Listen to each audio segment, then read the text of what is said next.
with another phase mask. So I have another phase mask. Say it is RPM2. This is RPM1. All right. Second step is clear. So what mathematically I am doing, I am taking Fourier transformation of this whole function. This is what it is here. And in the Fourier plane, I am placing one more random phase mask using the same coherent B. So what is going to happen? This function is getting multiplied by another random phase mask. Is that clear? Now I have used different coordinates. XY is in the input plane, UV is in the Fourier plane. Like sir was writing KX or KY, special frequency. Are they phase mask RP and what same kind or They are of same kind but different. Different means one random phase mask will never be reproduced. It should be unique. So second one what you use is a different one. So we technically say statistically independent.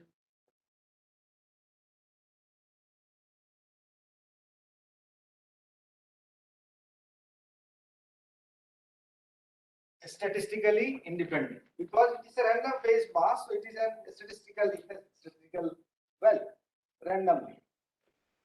Is that clear till this point? Okay. Now take one more Fourier transform with the help of LS.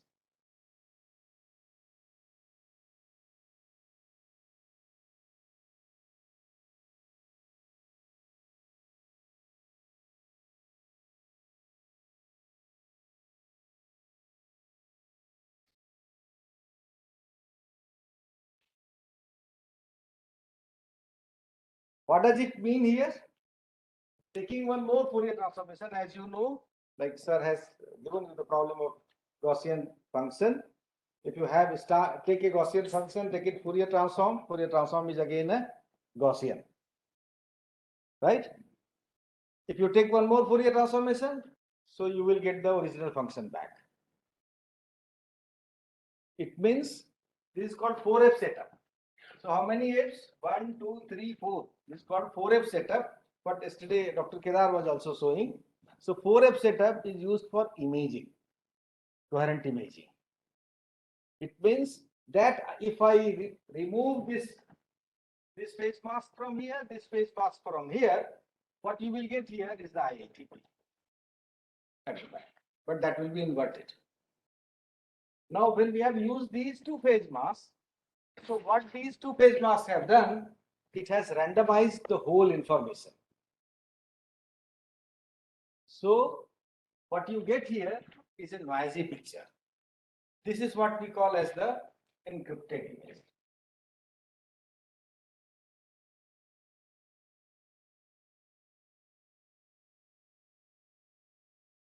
This is what is optical encryption techniques. Very basic fundamental technique. Are the steps clear to you? Even if we use one random phase mask, that will also randomize. But this noisy pattern, what we get, technically we call it as stationary white noise.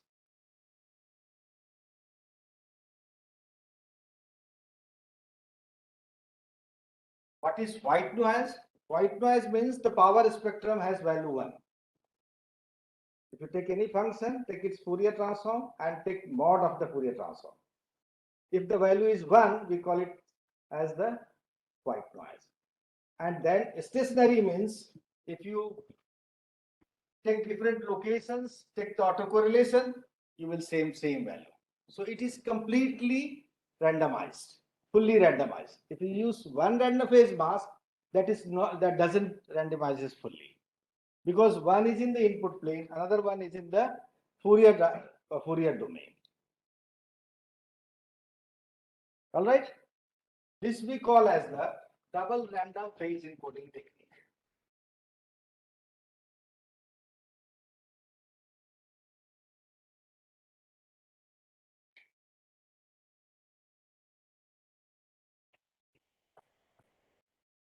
last line of, It is called double random. yes. So double random we call it because we have two random phase paths. That is why it is called double random. We are using random phases, two random phases, both are statistically independent to each other. So this is what it converts a very good information One is in object plane, another one in the Fourier plane. All right. It will simply do the imaging. That's all.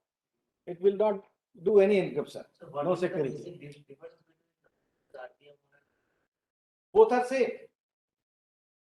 Both are same, but if you take to create one random phase mask, it should be unique. It cannot be duplicated. You cannot make duplicate copy of that. This is what we mean, that we are using two different random phase masks. Both are random phase masks, and it is going to give you this much value. Tell you a very crude method, what I used during my PhD, that you take a glass slide and rub it on the rough surface. That becomes a diffuser. So what we used to do, we used to buy some diffuser from the market, available diffuser, commercially they are available, and took that glass plate, glass slide, and put some gelatin over that there. Gelatin you have put.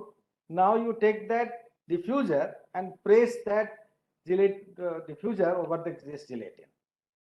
Leave it for some time. After some time, gelatin will stick to the slide and remove this diffuser. Use that as the phase mask. So because it is diffuser, it has different thicknesses at different levels. So it will accordingly, it will leave you those impressions on the slide. So we used to use those. Now there are many good techniques. Weak and good strong diffusers are commercially available. You can use them. There are plastic diffusers, or else the best way is you write a code for this one. 2 pi R2 is a random number generator. Rand is the function for in the MATLAB you can use. Multiply it with this I, take its exponential, that becomes a random phase, and that random phase you display on the SLM, and you have the ready-made key. Every time you run this random function, it will give you a different values. All right. So this is what is the encryption. Now, how to do the decryption? So can we also use the ground glass? Yes, you can. But when you are using ground glass, then you should be careful. It should not be very strong ground glass. Otherwise, it will deteriorate your intensity. Yes, so you have to see that it should be a weak diffuser. Now, how to retrieve them? So for retrieval, we have to reverse the whole process in such a way that these two random phase functions. So what we have done here is not the complete information. So we have to have one more Fourier transform, and this is what we will call it as psi xy. This is what is the encrypted image.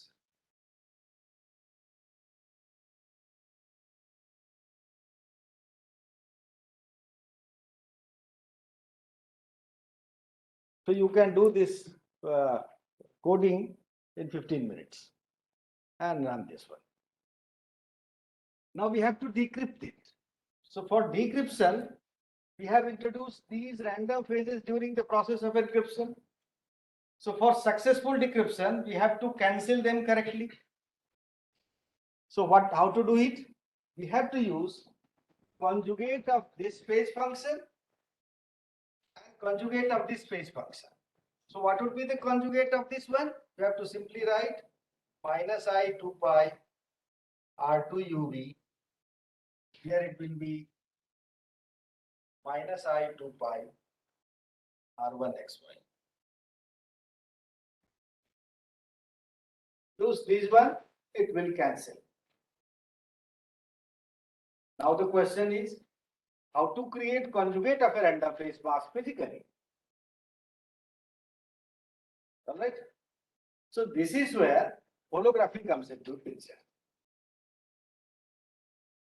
So what we do here, that we have this setup ready.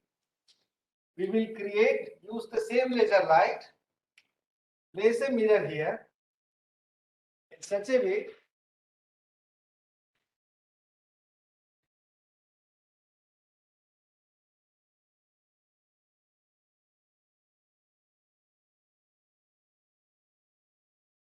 use a plane wave here, which is your reference beam.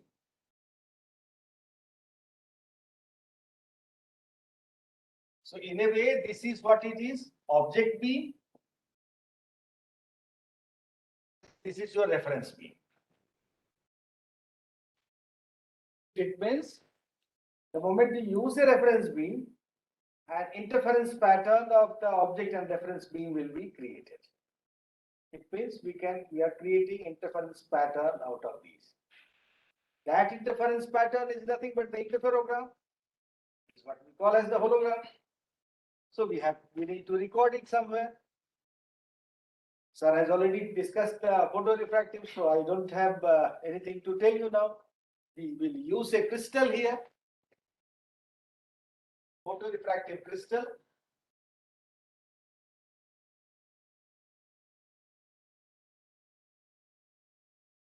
Suppose I am using a radium titanate or lithium niobate crystal. This is a photorefractive crystal. I can record the hologram into this crystal. All right.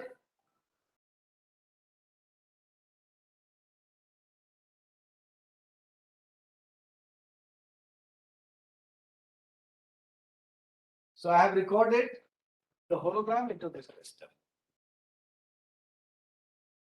So for decryption, there are two things are required.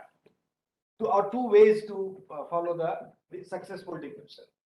Number one is either you can create conjugate of these two and simply reverse the whole process.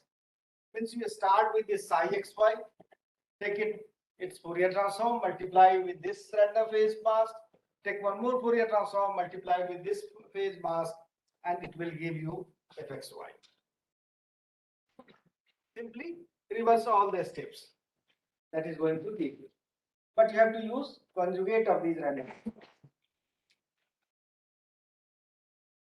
All right. Other way is we can start with the conjugate of this encrypted image. We can start conjugate of this encrypted image. So in that case, you don't have to use conjugate of the phase mask. So getting my point, there are two ways. Either we have to use conjugate of the random phase mask, means the keys what we have used during encryption, or we have to start with the conjugate of the encrypted image. Then same phase mask placed in the same plane will give you the decryption. So holography comes in here because if you use a barium titanate, any photorefractive crystal, record this hologram into this crystal and illuminate this crystal with a conjugate of this reference beam. That we call four-wave mixing. It's a non-linear phenomena. Meaning by the moment you use this conjugate of this reference beam from opposite direction, a fourth beam will automatically be generated out of this.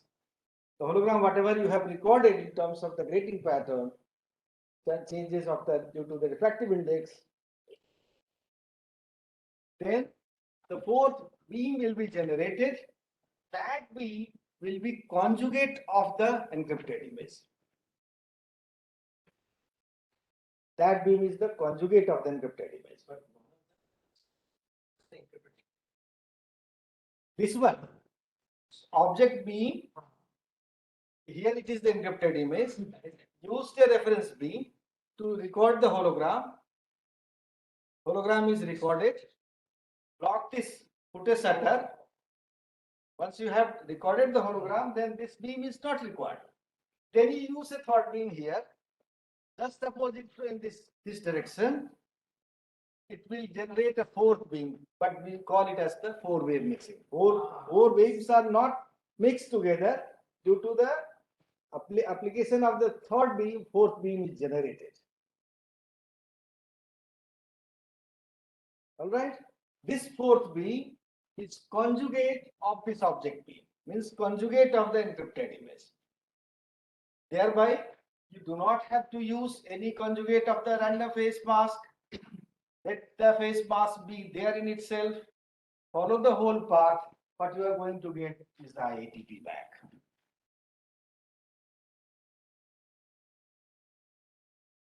Is that clear? So what we are seeing here, we are seeing many differences. Sorry, let me check this for somebody's calling. Hello. हाँ हाँ हाँ हाँ बोलिए sir. अच्छा अच्छा ठीक ठीक ठीक ठीक. हाँ हाँ ठीक है ठीक है. Okay. Sorry. Is that clear? So what the holography is doing here? Holography is the tool here that helps me generate conjugate of the object beam. But that is not the end of this holography here. So what does it mean? It can be amplitude, it can be phase. Either way, you are going to record the hologram. If it is phase, I'll tell you that part also. Let me first complete this. So consider for the time being, it is an amplitude image, intensity image, and we have done that. Now, what are the importance of this whole story? Story begins from here that it is not that you have learned that in the photorefractive crystal, you can record large number of data. There are various schemes how to record them. We call them as wavelength multiplexing, angular multiplexing. Like for this recording, you keep on changing these angles and you can record a fresh hologram. So you can record large number of holograms into this crystal. And there is a statement put in several places that if you have a nonlinear crystal like barium titanate or lithium niobate, so in a crystal of dimension 1 mm cross 1 mm cross 1 mm, you can record 10,000 holograms.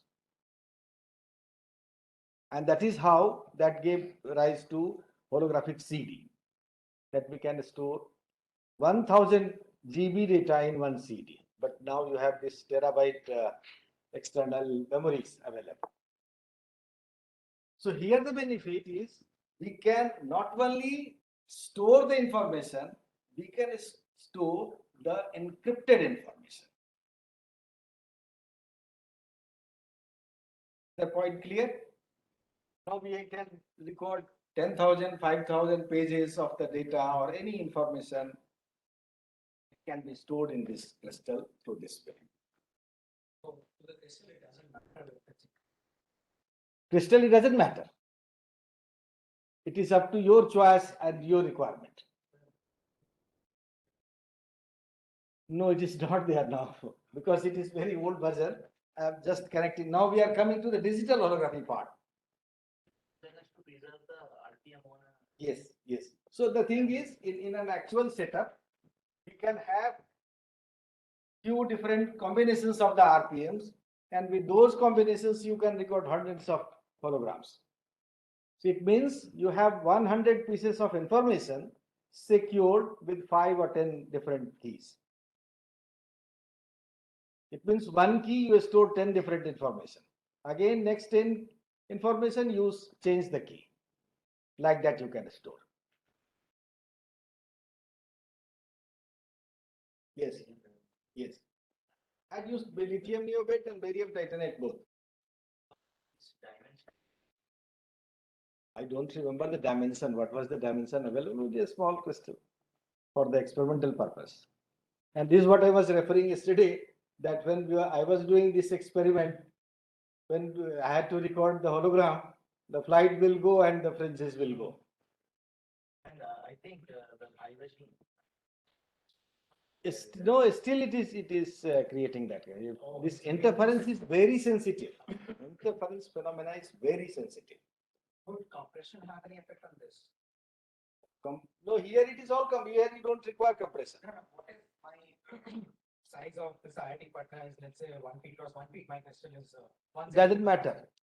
In optics, it doesn't matter. Exactly. You can take a 100-story building photograph with your camera, isn't it? But when we are reproducing it, would it matter? Again, you can enlarge them. So zooming and rezooming, you can do that. Our eyes. Yeah. So those other parameters will come. So is that point clear? Now this is what was the. Is there any other way to record the? Yeah, you can use record on a normal photographic plate or the photopolymer or crystal. Okay. Now this is for the amplitude image. Right? He asked about can we record a phase image. So what is a phase image? Instead of this IATP, if I write exponential I multiplied by this IATP, it becomes a phase image. Isn't it? So I replace this IATP with this phase information. So it becomes a phase information, phase input data. My initial work of my PhD was on phase only. So when I was writing that paper, then I wrote that securing a phase information is better. Like if you are a boss in some organization and you have some data you want your assistant to preserve them and store them, secure them. It means when you are sharing that information, your assistant is also knowing what information is there and what my boss is asking to secure, isn't it? But if I do not want my assistant also to know what is this information, so I will convert it into a phase and that phase data I'll ask to preserve. Then through the phase data, he or she will not be able to see, isn't it?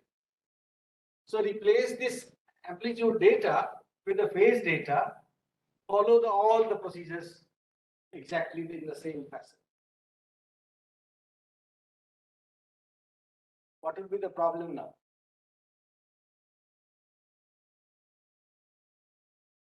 What problem do you see?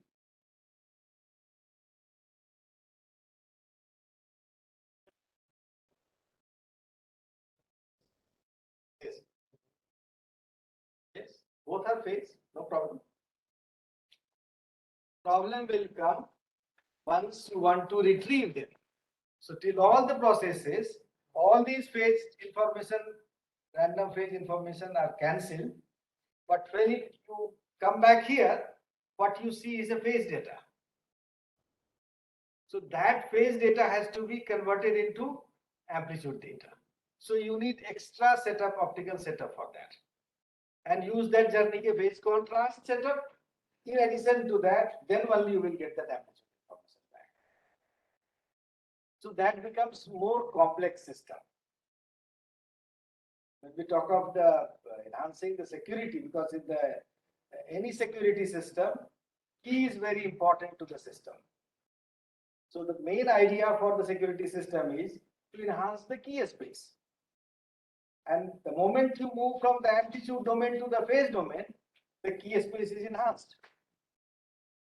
Another important change is what you will see that if I use an amplitude information, while retrieving, even if I don't use this random phase mask, it will give you that phase information.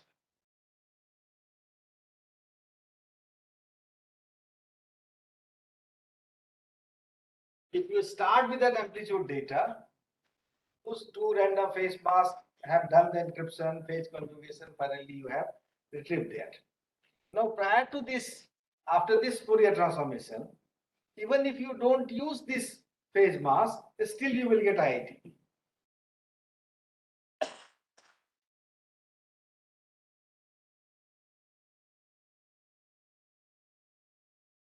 Very easy. what it is. It is fxy multiplied by this function. So the moment I have removed everything you have cancelled.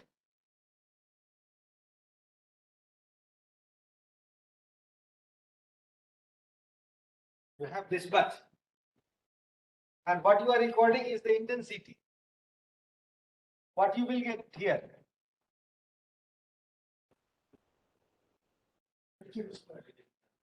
You are going to get fxy. Isn't it? Is that clear? It means when we started with an amplitude data, then both the random phase mass are not required during decryption. Only one can serve the purpose. Because the moment you take the mod square, that exponential function will go.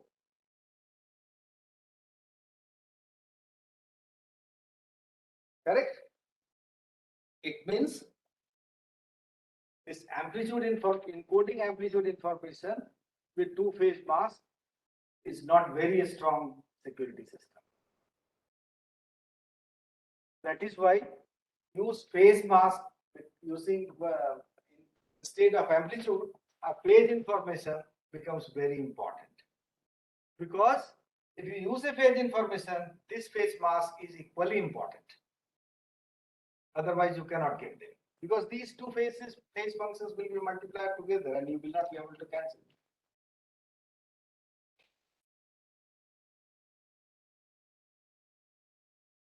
Now the question, this was the basic scheme of the phase the security system. So the basic scheme of DRP was proposed by Professor Bahram Javidi and Philip Refrigier and Bahram Javidi from University of Connecticut. But the first paper came in 1995 in Optics Latest Journal. And they had this great problem that how to create the random phase mask, conjugate of the random phase mask. So in 95 we proposed, but for next 2-3 years, no publication. Only one or two publications came. And it was my research lab during my PhD, under the guidance of Professor K.R. Singh, one of my seniors, he proposed this technique for the first time. That we can use a photorefractive crystal using phase conjugation so that we can avoid the requirement of the conjugate of the random phase mask and we can do the decryption. That paper has more than 1000 citations till date.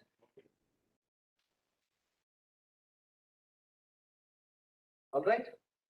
Now, the main idea, as I said, that in optical security, we have to have large key space. If you compare with the digital encryption techniques, they also have the random numbers generator or they use odd numbers, create longer and longer keys for security systems. Similarly, in optics also people try to have longer and longer keys so that it offers lots of difficulty to the attacker. Somebody tries to decode them, he will not be able to decode them. Still, this digital technique of encryption is very smart, is heavily used. Still, everybody is depending on that. Now, other alternative technologies, quantum technology, quantum cryptography, doing the same thing. So, what was the ultimate aim? That instead of 2 lenses, 2 random phase masks, I can enhance the number of phase masks more. I can use 4 phase masks or a sandwich of the random phase mask here. Instead of one, I can place one more random phase mask and then create them. So these kinds of algorithms and architectures were proposed in literature. But what happens? To increase the number of random phase masks, every phase mask is going to be more scattering. It is going to deteriorate the intensity and finally the decrypted quality will be further deteriorated. Right? So here it is the optical holography which we have used. In between there is one more technique that I will take you 5 minutes to explain. That technique is, instead of using a Fourier transform lens, we can use a fractional Fourier transform operation. Have you heard this? Fractional Fourier transform.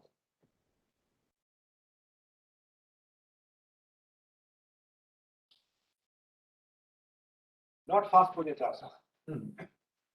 It is fractional Fourier transform. What the fractional Fourier transform mean? That here I am using this input function, front focal plane, and it is the back focal plane. If instead of this f total f, I use less than the f. I use f by 10, f by 100, f by 50, f by 40, any fraction of this focal length. It means instead of these two planes, I go to a different plane.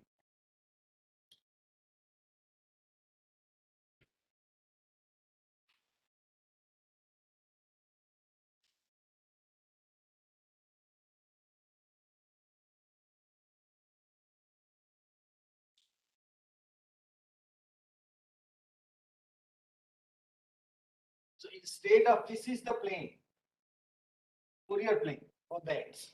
So Fourier lenses are corrected from both the sides. So instead of this plane, I start talking about this plane. Less than f.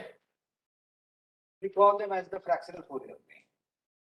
So any distance at both the sides less than f is called as the fractional Fourier transform. So what is important? In this case, I'll not do the mathematics. What becomes important here? Where did we place this random phase mask? That becomes very important. That, as you know, that you have been given this problem assignment of the free space propagation of a Gaussian beam.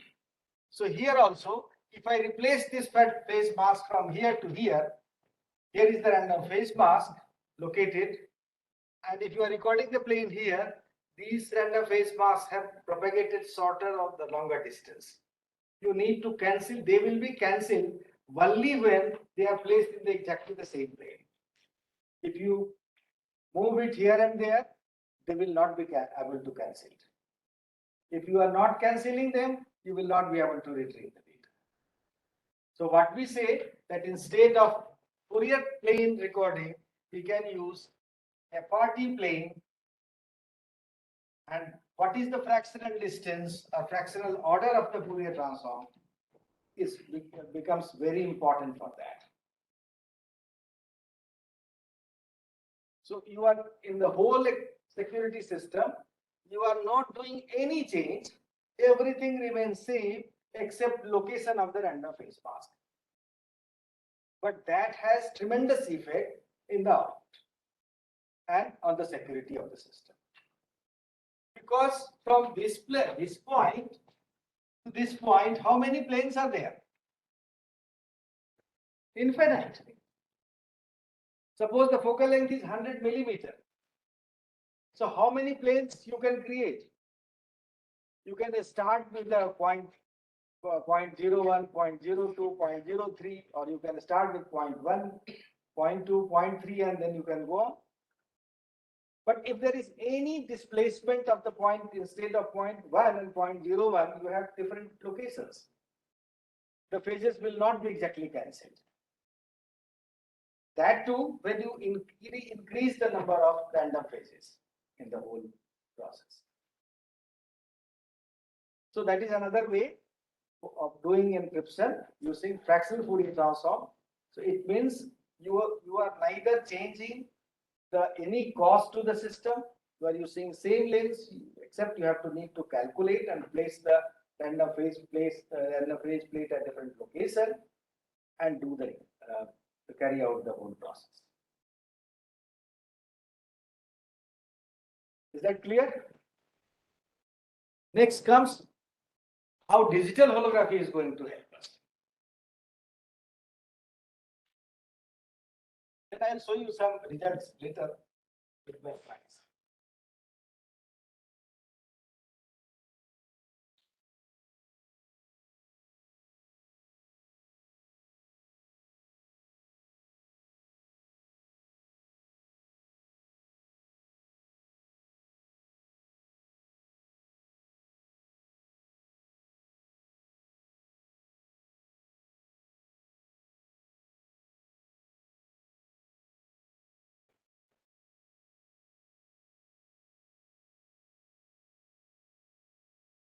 Okay, let us make a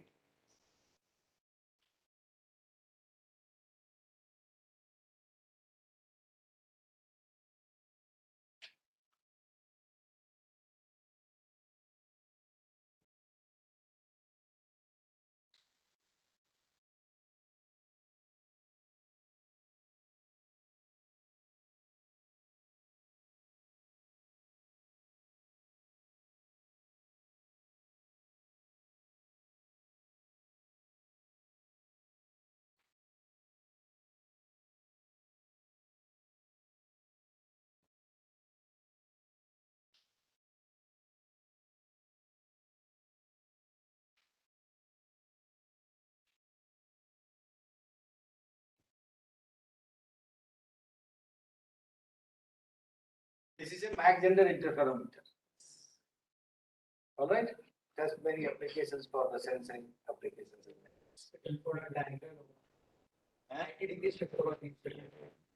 Yes, one.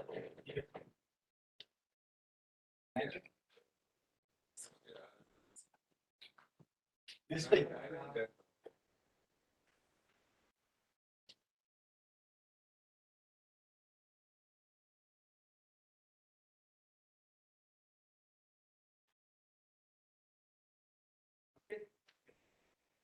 Somebody was telling today, if you have to say, ask your senior if they is making mistake, you have to say that I did not get it. Instead of saying that you have done it wrong. So you have a laser beam here. I split that laser beam to two parts. One is transmitted one, another one is reflected one. Both the beams are meeting here and giving you the interference pattern. That interference pattern we can record on a camera. Okay. Now, how we can use this setup for cryptography or security system? So I have some data to be encoded. So I can use a device called SLM where I have displayed this IITP. This is a computer controlled device, liquid crystal device. So prepare a transparency where you write IITP and display it on the SLM. It's a transmissive SLM. So when the light beam will pass through it, that will carry this information.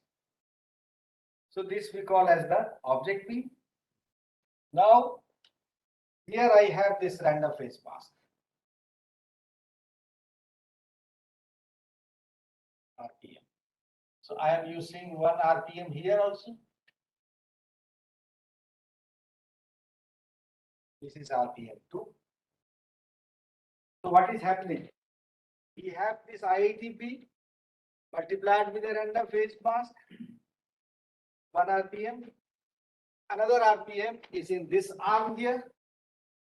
And when we record this interference pattern, what you get is the encrypted image. Same way what I did in the previous case. But how do you create the random? As I said that you can create a rand function in the MATLAB, and then you display it on the SLM. So instead, we can use two SLMs. One SLM will have that function, will have this input image, another one will have the random phase mask. Or else you can create a, you can use a plastic diffuser and place in front of the SLM. Transmission code. Yes. Or else you create a amplitude phase mask, commercially available phase masks are there. You just place close to the SLM and then they will be multiplied. Another random phase mask is here. So what it gives you as encrypted image. Now we do not want to use a photoreflective crystal. So we can record that interference pattern on a CCD camera. This is what the digital holography is. Right? So we have recorded the encrypted image in this form now. We call it as the encrypted hologram. Call it as encrypted hologram.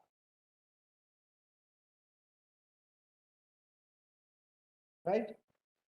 This encrypted hologram is in your computer now, digital format, discrete format.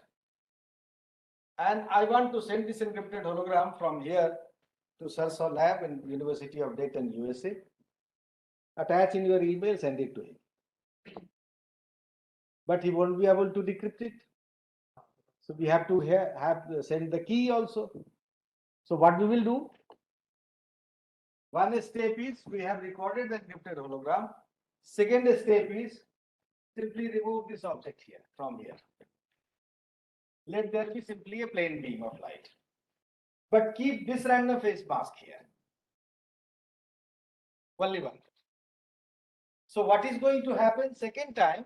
You are recording the hologram of this and random phase mask only. That we call as the key hologram. Second one we will call it as the key hologram.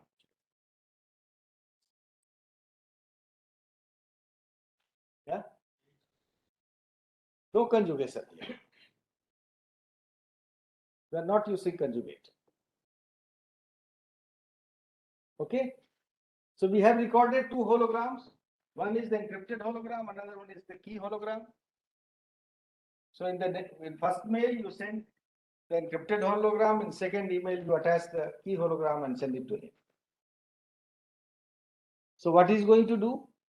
At his end, he will simply multiply these two, take one more Fourier transform, or if it is here, it can be Fourier transform, it can be Fresnel transform, it can be fractional Fourier transform, any transform you can use, or without any transform, say use these two, you will be able to decrypt the original IITP bag. So this is what is called digital holography based security system.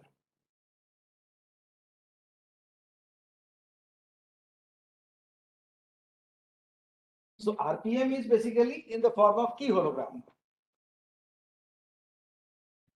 Again, if you are using a phase image, then both the RPMs will be required. Then you have to record one more key hologram. So you can have key hologram 1, key hologram 2 for both the random phase mask. And you have to use them. Because it's amplitude, so it doesn't matter. It doesn't matter. Yes. But you have to use them for the security. Yes. Is that point clear? So what is the benefit here? So the first scheme what I talked about, where we are using optical holography, that is for information storage, secure information storage. So 8. Anoop पे class में बाद में बात करता हूँ.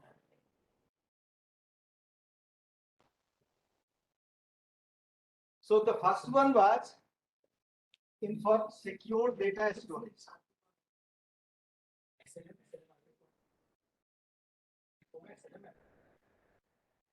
The photorefractive one based or the optical holography based system was for secure data storage.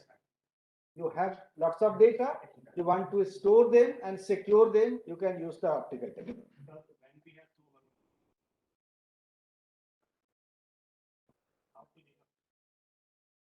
Again, use these two, the same process. Amplitude. If it is phase, you have to again convert. Just reverse of that. Now, so that was for the secure data storage. Now here what is the benefit?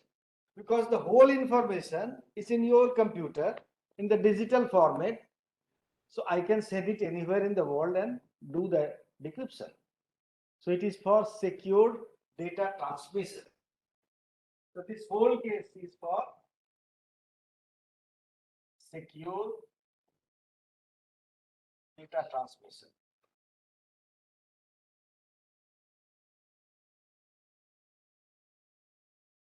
So they need to send the Yes. as a package. Yes. Should we also secure the key? It is secure. How? It is only with the key you cannot do anything. Yeah. Only with encrypted hologram you cannot do anything. So we are sending to two different channels. Yes. If you wish, I can enhance the number of keys. I'll show you in one of the applications there where I have used multiple keys for multiple users. And the paper is in office communication where there is one in many offices there is somebody sitting in the Delhi headquarters, and he wishes to send some information to 20 states, the state chief secretaries in different departments and different states. So he is the who is sitting in the center. He is the master. He has the master key. Then he shares that information to 20 people. 20 people has different keys. So every state will see what is intended information for him only. He will not be seeing what is there for Jharkhand people, what is there for West Bengal people. But master will have all the key. He has the master key. So we then created one master key, and then it was distributed among n number of users. Each user will find or will be able to retrieve the intended information for him or her only, not others. So this is what is the secure data transmission. Now, what is big challenge in this case? Big challenge in this case is one digital hologram, what you record on your computer, size is very heavy. Because it will depend what is the dimension of your sensor, camera size. Normally, it has to be of the larger dimension because in digital holography, two things are very important for the recording purpose, recording of the fringe pattern. The sampling theorem says for one fringe you have to have 2 pixels, right? So here the CCD camera, it should have large number of pixels,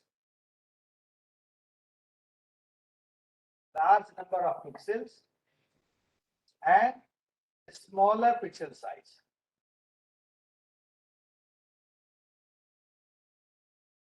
These two are the requirements of the digital hologram.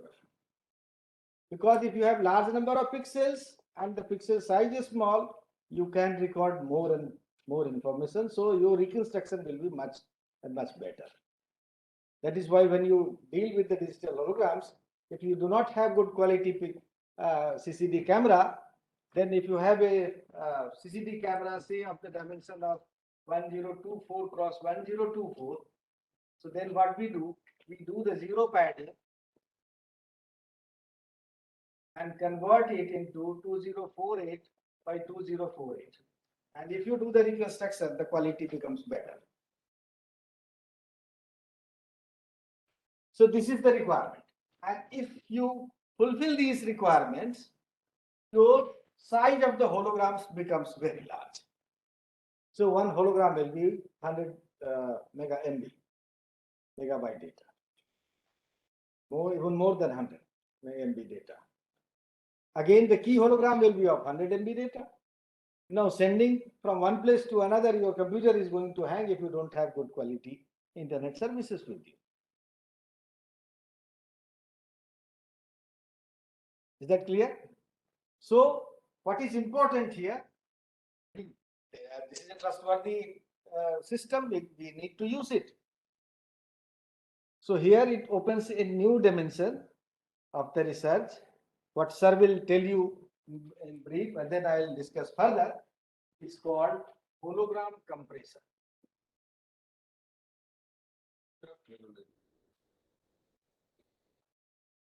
Oh, you have already talked a little bit. Okay. So here is the use of the hologram compression. Because the data is 100 MB each. So we have to compress them.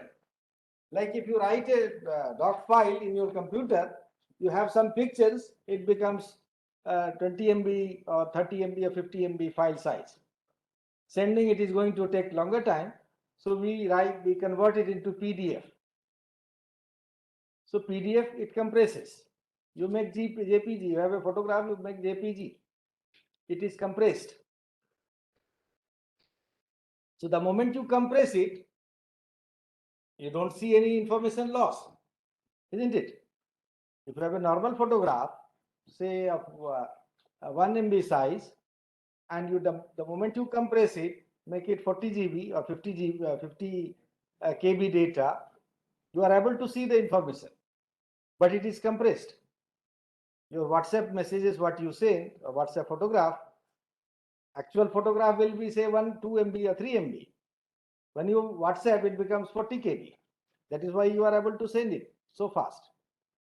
But still that information is there. But if you want to display it, the moment you make it larger, you see the picture quality becomes very poor. Resolution becomes very poor. So how do they compress them? No. The average, like similar to our So if you understand how that compression works, then you will understand this one better. Normal photographs, how they are compressed.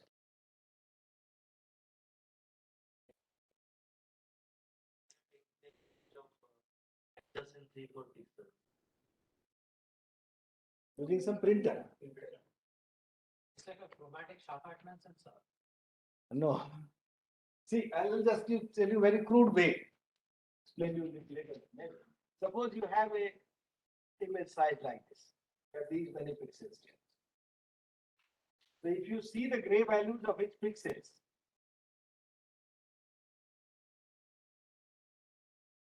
so suppose this pixel has the gray value say 115, 115. This one will be 114. This one will be 110, like that. So when it is compressed, so all they put some ranges into one, merged into one. So like you have a grayscale image, the moment you convert into black and white, it means you do a thresholding and that gray values are converted into two parts only. Say maybe the gray values more than 150, 1, less than 150, all zeros. So it becomes into two only. So the moment you convert into two, it means those pixels, gray values are merged. They are basically killed. So then it takes very less space. But the picture quality is not good. So what JPG and other things they do, they have different ways to tackle. So if the nearer values of the grayscale, they are merged. That way they reduce the memory size. They take less space. This is a crude way to let you know. This is for the normal photography compressor. This compression again is of two types. One we call lossy compression, another one we call as the lossless compression.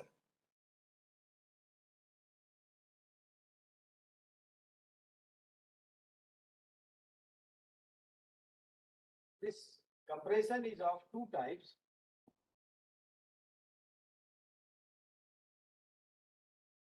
Lossy compression, lossless compression.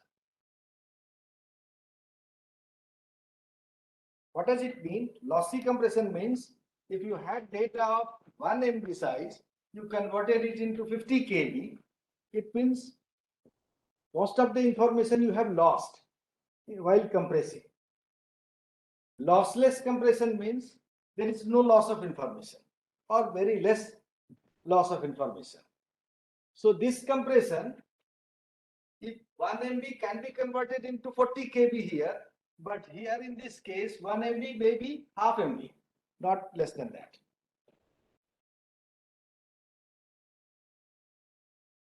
This is for the normal image compression.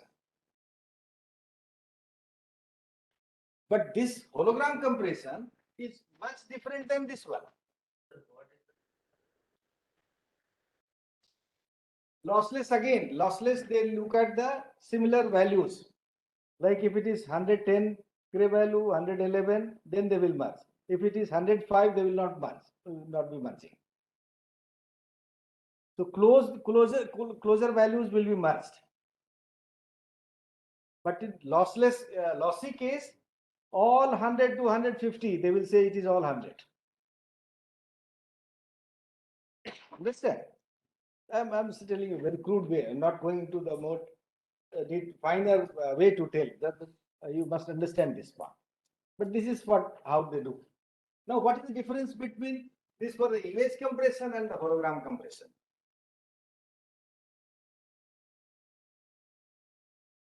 Can somebody tell me what is the difference between compression of these two different images or data?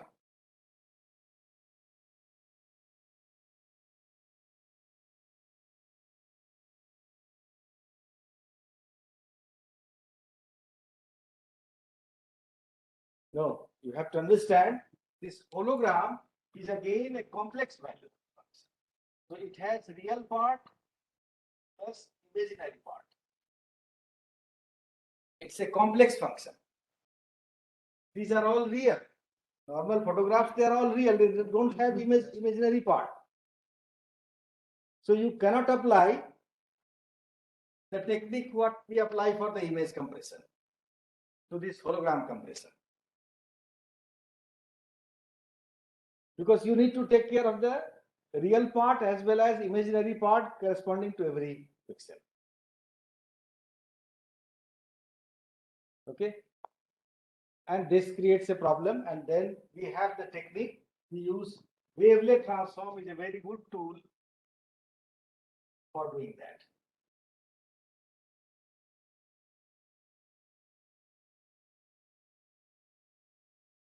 For doing this compression.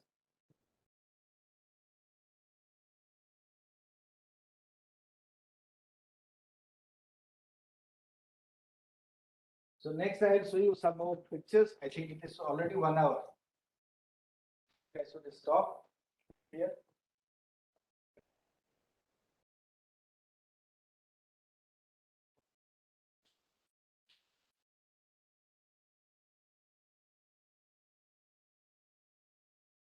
देखो राम, चाय आ गई है क्या?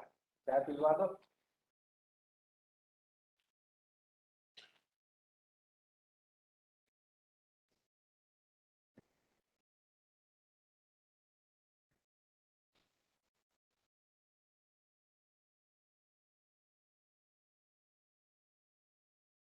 Any question now? Now you ask questions. Yes. We say like the high school with our eyes. What is the difference between direct seeing an object and seeing the image of an object? Like if I am seeing something, will that forming Fourier transform in my eye? So the Have to see that when we talk of this Fourier transformation, the part of Fourier optics, talk of there are two types of imaging. One is called coherent imaging, another one is called as the incoherent imaging. Fourier optics. We deal with the wave optics, where you have to have amplitude and phase both. Only intensity. This incoherent imaging and coherent imaging, let me tell you that.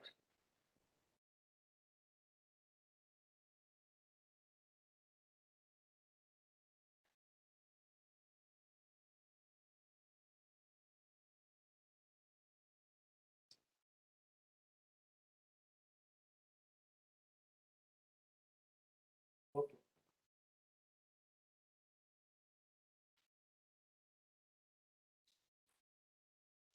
Imaging is of two types. Read the Fourier optics.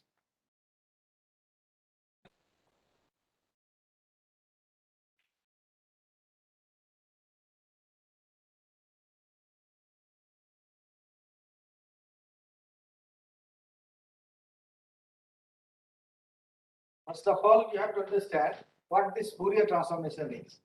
So when we have a function, say fxy, you want to take its Fourier transformation. What do we have? Exponential minus I 2 pi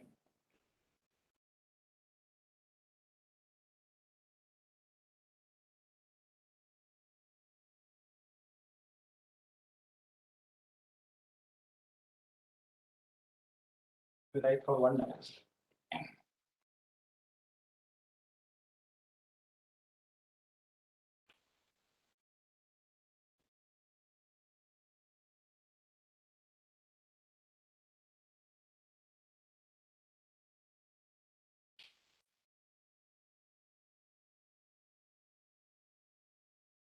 This is the normal function, function fx, and you are calculating its Fourier transform. So what is the important about this? I said lens performs the Fourier transform. Then I'll tell you that part. That's input plane, and you have the output. So what actually the lens is doing? What the whole lens is doing? Lens is simply piece of glass material. What this whole lens is doing? There is no technology into this lens. It's a simple piece of glass, some structure. That's all. But we say lens is performing Fourier transform. What exactly the lens is doing? Point-to-point imaging. I'm not talking about imaging.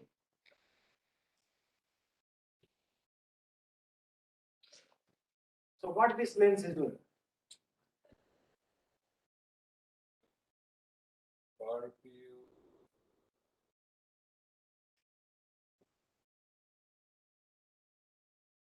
Again, I'll tell you a very crude way to understand. This is a glass piece, glass material. When the light beam will pass through it, it has a typical structure. Let me draw it. I did not draw it nicely.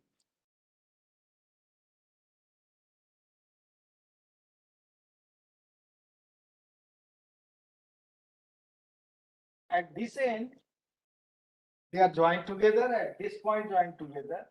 Slowly, the thickness of the glass plate is increasing. Again, it starts decreasing.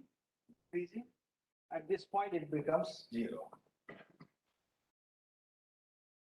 So when the light wave is passing through this glass plate, at different locations, it will encounter different path differences. Nothing else. So if you take the whole lens, it introduces simply some known path difference to the input light beam.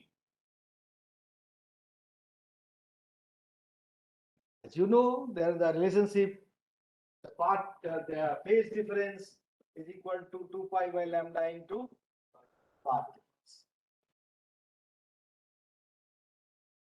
So it is introducing different amount of phases across this whole lens structure. And light beam starts propagating from this point free space. Then lens formula. This is what the lens formula sir wrote yesterday. X square plus y square terms, because it's a two-dimensional thing. And then it again free space propagated. So lens is introducing some kind of phase to the input light. So lens is basically phase transformer. It modulates the phase of the input light. What it is doing? It is simply modulating the input light which is coming here, and after that it is simply again propagating here. So if you do the Fourier optics, that part mathematically, you will find the moment these two distances are f and f, it introduces exactly this phase. This is again a phase. This is what this lens will introduce. You have to write a two-dimensional case. You have to write xu plus yv. That's all. And then dx dy. I wrote for simplicity one-dimensional function. So lens is doing what? Lens is introducing some known quadratic phase to the input light. Nothing else. So the imaging what you have been talking about in a school, they are geometrical systems, geometrical optics. They do not deal with the wave optics phenomena. They do not consider this phase information, because they treat the distance, the wave as comparable to the wavelength of the light, so they don't deal with that. But here we take the wave optics. At the moment we take wave optics, it means we have to have the amplitude and phase both. So this lens is introducing this required phase when it is exactly at f. If it is not exactly at f, what will happen? In Goodman's book, that problem is solved in both the cases. If instead of this one, I take this plane here, or I can take this object here after this lens. In all the cases, it will introduce Fourier transform. Because what you have to do, you can take this as the problem that you start free space propagation for this distance. Say this is not f, say this is distance d, and this distance is f. So for free space propagation, use the Fresnel integral, what we call as the Fresnel transform. Have to calculate the Fresnel integral for this distance, then Fresnel integral for distance d, then you multiply it with the lens formula.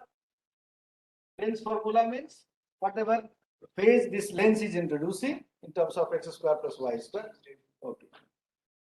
And then again it is propagated for distance f. So again you propagate it for distance b equal to f. So in all the cases, it will result you Fourier transformation. What will happen? The Fourier transformation will have extra phase associated with that.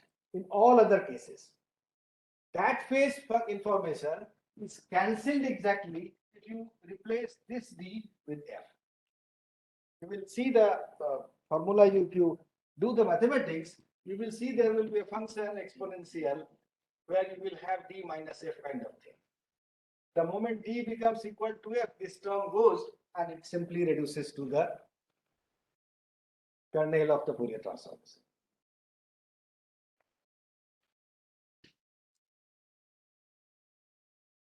So this is what we deal the moment we talk of the coherent imaging, single wavelength. Then we talk of these things. Otherwise, it is all incoherent imaging. You have a mobile phone camera, it does imaging, it is all incoherent imaging. You are not playing with a single wavelength. And the difference between these two is, here you play with the phase, amplitude and phase. Here you are playing only with the intensity. That's the difference. So here you are playing with the amplitude. So you have the phase. Here you are dealing with the intensity. Means mod square of the amplitude. It means phase information is lost the moment you take the incoherent.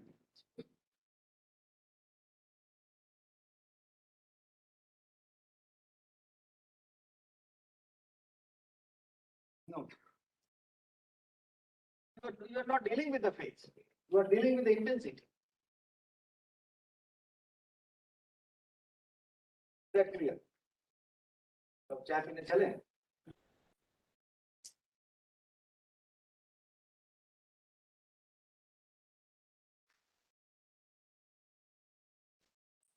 I'll show you some more pictures for your better appreciation of these things.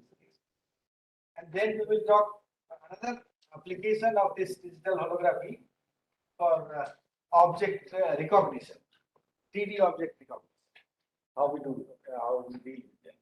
Can we visit the Yes, you are going to visit the lab today. So we have one more talk by So, Dr. query Akhil the Singh. question. Yeah. Query with the question. That is an economical crystal. Yes, cubical crystal, but crystal is not with me now. No, I'm not going to Yeah. ask you to show me the crystal. So if I have multiple holograms of the same crystal, which is like on 6 different phases, so depending on which phase I'm putting the third beam of light, I get different hologram outputs. Yes. So one crystal can see That is an expert. He has written their books on the photo refractors. You can multiplex. I can multiply holograms, but if I just take different, let's take a dodecahedron for a crystal. So if I have 12 sides, all my 12 sides can support an image. Actually, So then it doesn't matter if it's which side I'm using. but sometimes, Why? Because you need to come in with a certain polarization. So the best. That have to go through. But you want to write about all of it. So that's why we did on Facebook. Like I was showing. Put it- you see at- Wherever you place, it will give you the Fourier transform. But that will have extra quadratic. Yeah, to the system. It's best to come in with light on this side, polarize this. You look at the Goodman's book, one chapter, they have given very good examples. So sometimes Teach with it. they also come. They have